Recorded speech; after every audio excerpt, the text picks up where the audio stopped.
2000年毕业于清华大学的中国天才女棋手朱晨，嫁给了拥有卡塔尔皇室血统的阿尔穆罕默德。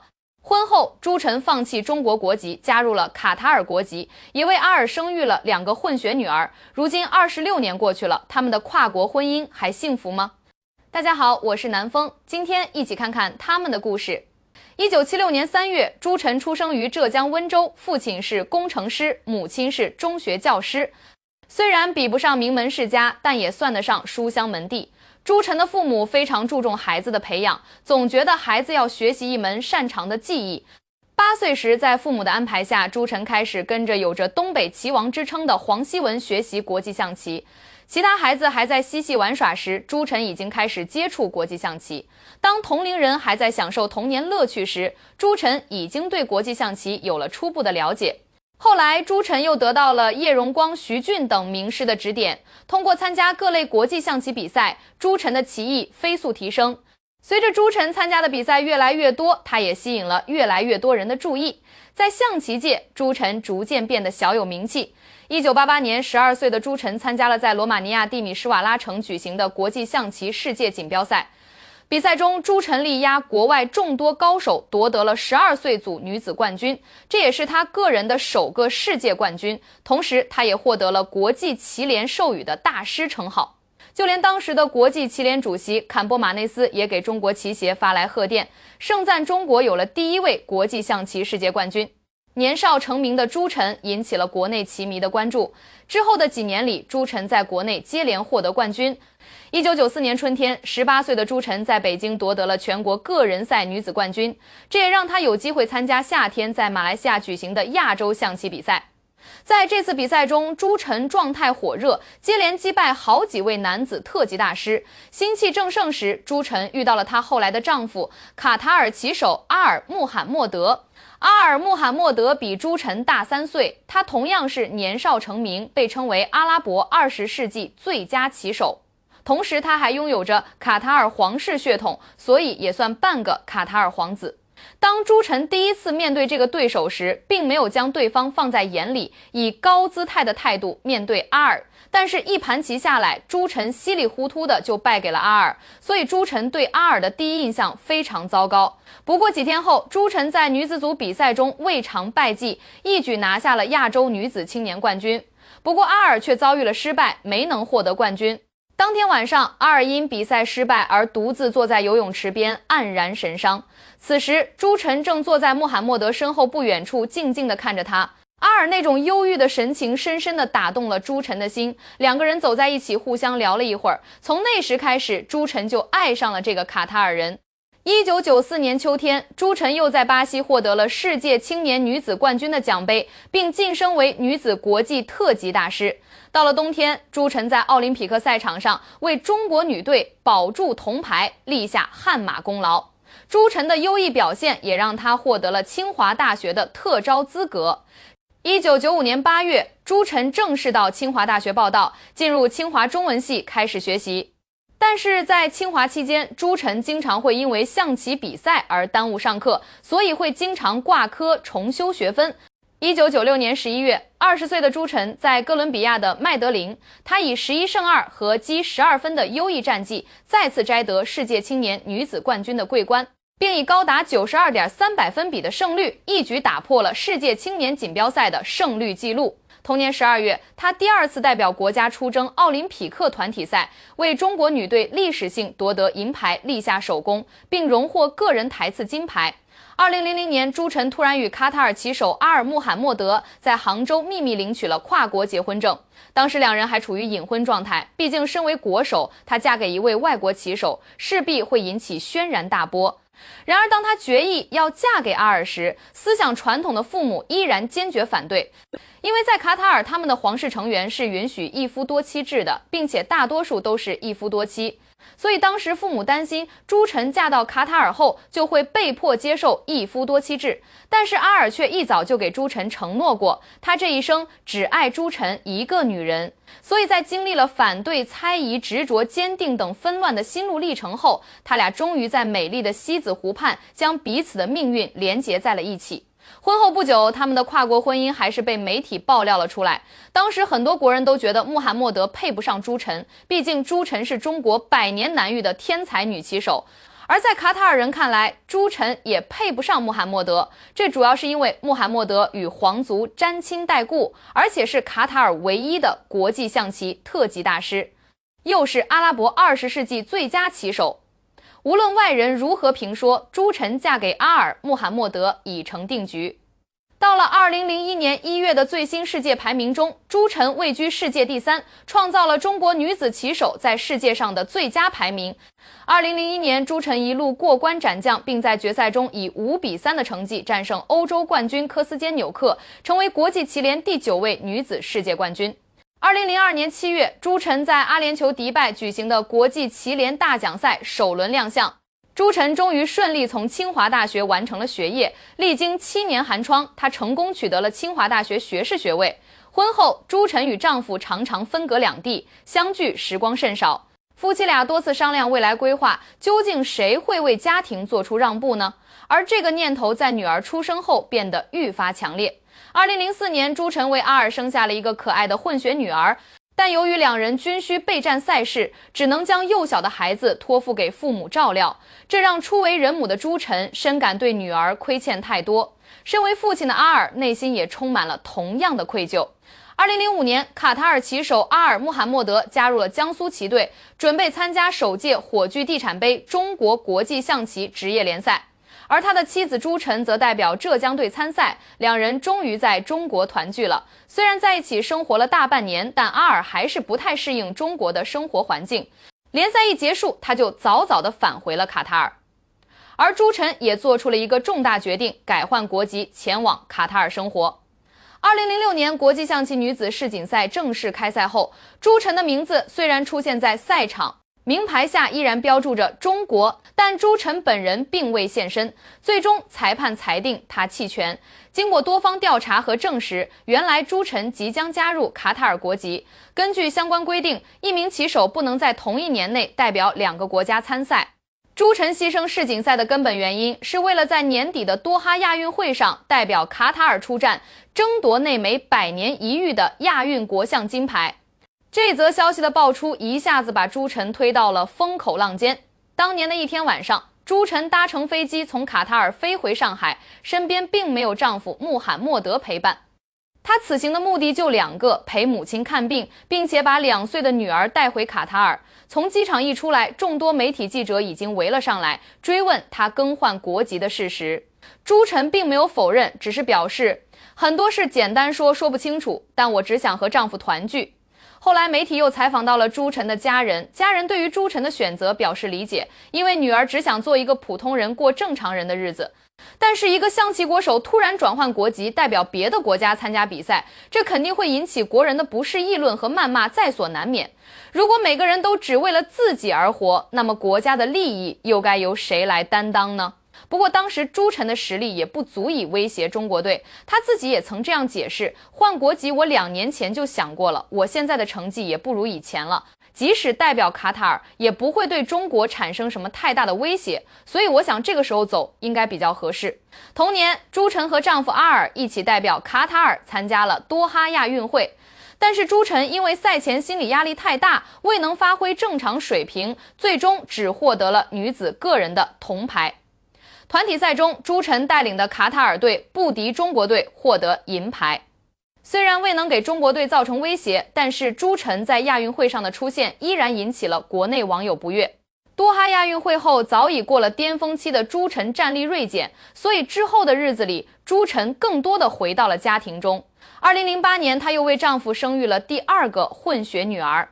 如今朱晨与丈夫穆罕默德依然感情良好，两人育有2个女儿。穆罕默德至今也只有朱晨1个妻子。2018年国际棋联换届，朱晨成为国际棋联的财务官，而穆罕默德成为国际棋联国际部主任。两人为国际象棋工作事务忙碌着。对于国际象棋的选手而言，能有温馨幸福的家庭来之不易，这对于朱晨和穆罕默德来说，需要两人的共同经营和相互的退让牺牲。虽然当年换籍被骂了很多次，但是如今的朱晨生活在全球最富裕的国家，她和丈夫的身家也早已过亿，生活富足，无忧无虑。看完朱晨和穆罕默德的故事，我们再给大家介绍一下这个全球最富裕的国家之一。卡塔尔为何一个弹丸小国竟敢得罪整个中东国家，却能在这个火药桶中生存下来？他一届世界杯花掉的钱竟然是历届世界杯总和的4倍多。头顶一块布，卡塔尔到底有多富？这个国家为何上学看病都不用花钱，不工作每个月还有2000刀补助，一个人可以娶4个老婆？卡塔尔这个阿拉伯半岛上的小国，东西80千米，南北130千米，首都位于多哈，面积11511平方千米，比咱们的天津市还小。卡塔尔人口仅有294万，其中卡塔尔公民约占15%，剩余85%的外籍人口主要来自印度、巴基斯坦和东南亚国家。而且卡塔尔与以色列没有建立外交关系，如果旅客所持护照上有以色列签证或者出入境印章，可能存在被拒入境风险。但它地理位置独特，南边挨着沙特，北边则直接延伸到波斯湾，与伊朗隔海相望。卡塔尔没有4季，只有冬夏2个季节，特别是6、7月份，气温高得离谱，平均气温40摄氏度，最高可达49摄氏度。所以世界杯才放到11月份举办。卡塔尔是一个君主制国家，君主就是一个国家的元首，拥有至高无上的权力，其意志就是法律，不受任何约束。君主实行终身制，并且由阿勒萨尼家族世袭，而且卡塔尔禁止任何政党活动。卡塔尔国庆为12月18日。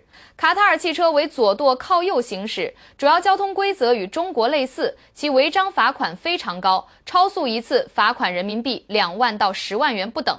但卡塔尔市内车速很快，限速为每小时80至100千米，交通事故案发率较高。卡塔尔官方语言为阿拉伯语，通用英语。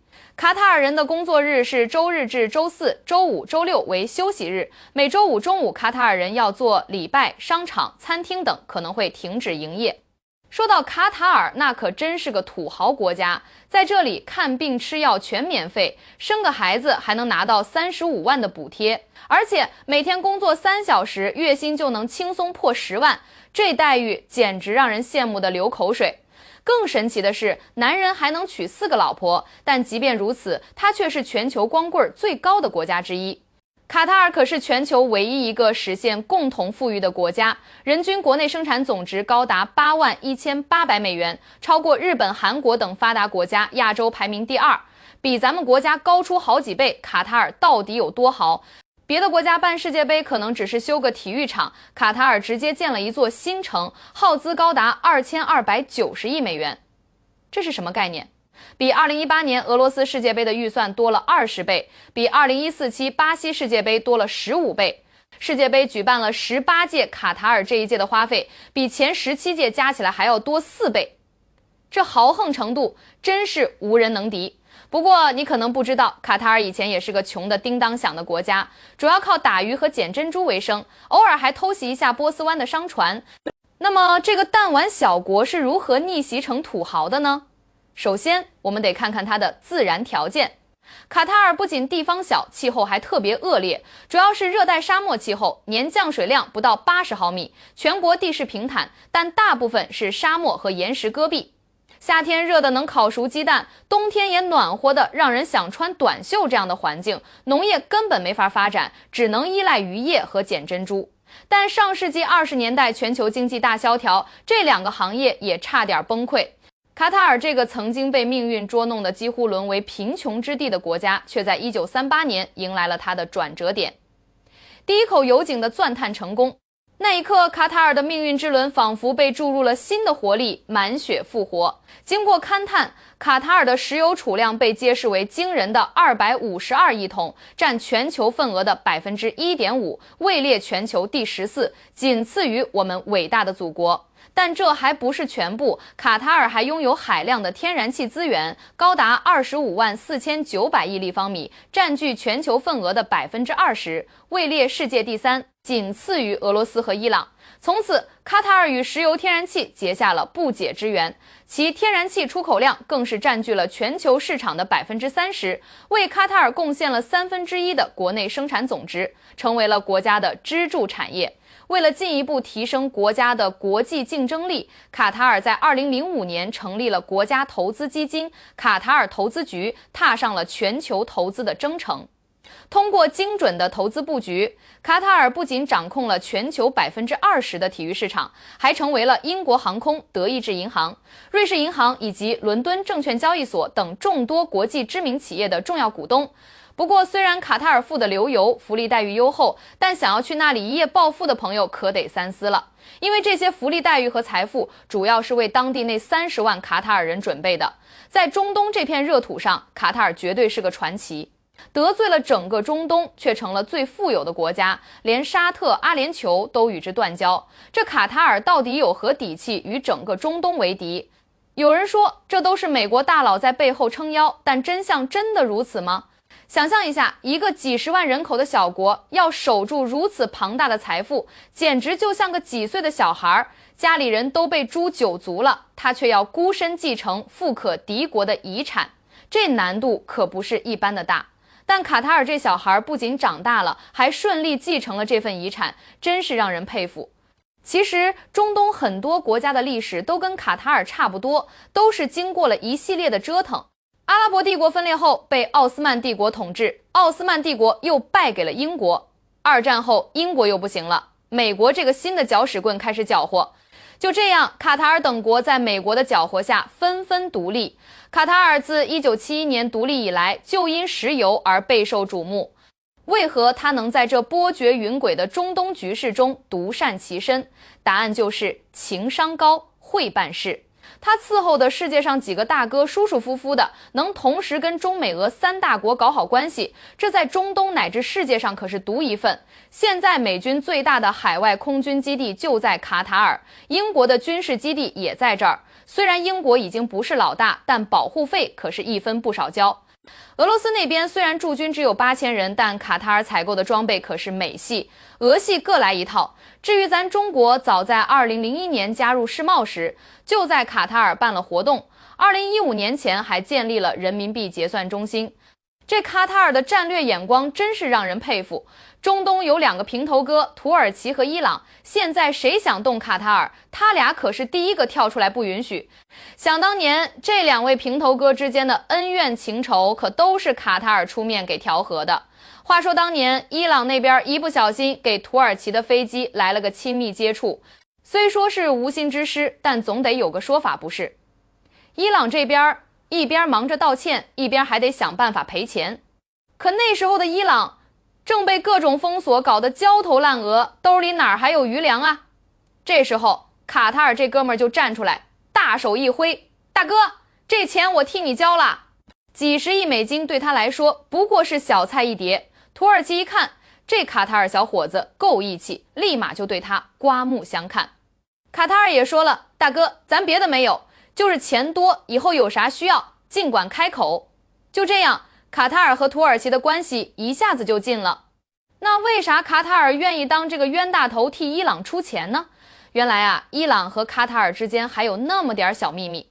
卡塔尔那最大的天然气油田有一半都在伊朗的领海里，两人还分了个6-4开，卡塔尔占大头。你想想，伊朗的国力跟卡塔尔比起来，那可是差了一大截。所以卡塔尔对伊朗那可得是客客气气的。毕竟伊朗要是真动起手来，卡塔尔也够呛。但伊朗为啥没动卡塔尔呢？主要还是因为那时候伊朗被西方封锁的太厉害了，急需一个跟西方沟通的桥梁，这卡塔尔就成了最好的选择。再加上卡塔尔这小伙子办事儿确实有一套，所以伊朗跟卡塔尔的关系就越发亲密。不过啊，那时候伊朗和沙特还没和解呢，卡塔尔天天跟伊朗走得这么近，沙特能乐意吗？沙特这边已经表达了强烈的不满。再加上中东那边还有个叫穆斯林兄弟会的组织，天天跟沙特过不去，还跟卡塔尔眉来眼去的。沙特一看，这卡塔尔简直就是个叛徒啊！于是沙特不仅自己跟卡塔尔绝交了，还拉着身边的小伙伴巴林、科威特、阿联酋什么的，全都跟卡塔尔划清界限。据说还要画条38线，修条运河，把卡塔尔彻底孤立出去。这要是以前的卡塔尔，早就吓尿了。但现在不一样啊，背后有美国撑腰，还有伊朗这个大哥罩着，卡塔尔可是底气十足啊，包括这淡水食物啊，伊朗大哥全给他包了。就算沙特想找我茬儿，我也不怕。你那点战斗力，自己心里还没点数吗？想当初2015年前跟也门那一仗，沙特的面子可是丢得一干二净啊。再说了，你就算真敢来，我背后还有美国大哥、俄罗斯大哥罩着呢。沙特这边呢，刚跟卡塔尔闹了，立马就给美国递上了一个价值120亿美金的武器大单。这还不算完，人家还有一手绝活呢。卡塔尔半岛电台那可是世界第3大电台，你沙特要是敢欺负我，我就把你那些破事儿全给你抖露出去，让全世界都知道你沙特不仁不义。所以啊，沙特看着卡塔尔是气得牙痒痒，但真动手他可不敢，最多也就是在这儿划条38线，表示一下抗议罢了。卡塔尔这个国家军队里的士兵们可都是名副其实的百万富翁，他们不仅拥有超越迪拜的超能力，连装扮都透露出家里有矿的豪气。那么这个国家的军事实力又如何呢？目前卡塔尔现役军人有14000人，预备役近10万人，仅2021年的军费开支就高达421亿人民币，绝对是土豪级别的军事投入。他们的陆军是标准的现代化机械部队，总兵力9000人，装备了94辆豹2甲7坦克、30辆主战坦克、1700多辆装甲车等。其中还有一个皇家警卫团，专门负责保卫皇室安全。他们的装备都是世界一流，再加上重金聘请的军事教官，战斗力堪比我国的特种部队。作为一个海湾国家，卡塔尔的防空措施也是相当到位。他们几乎购买了市面上所有的防空系统，比如美国的萨德爱国者、法国的西北风3、英国的天剑风暴等。空军兵力2500人，装备了24架台风战斗机、36架阵风战斗机等先进战机。说到海军，卡塔尔海军虽然规模不大，仅有1500人，但装备可是相当精良。他们拥有3艘达姆萨级导弹艇、4艘巴赞级大型导弹艇，还有1艘排水量高达1万吨的2栖登陆后勤指挥舰，以及4艘多哈级护卫舰和数艘小型巡逻舰。虽然在全球海军排名中可能稍显靠后，但凭借这些豪华战舰，卡塔尔海军也算是在中东地区小有名气了。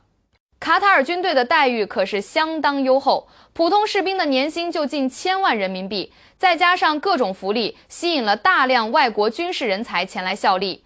这也让卡塔尔在面对周边邻国时有了足够的底气。那么，你对卡塔尔这个国家有什么看法呢？是觉得他们太过奢侈，还是佩服他们的远见和魄力？好了，本期内容到这里就结束了，我是南风，感谢你的观看，我们下期见。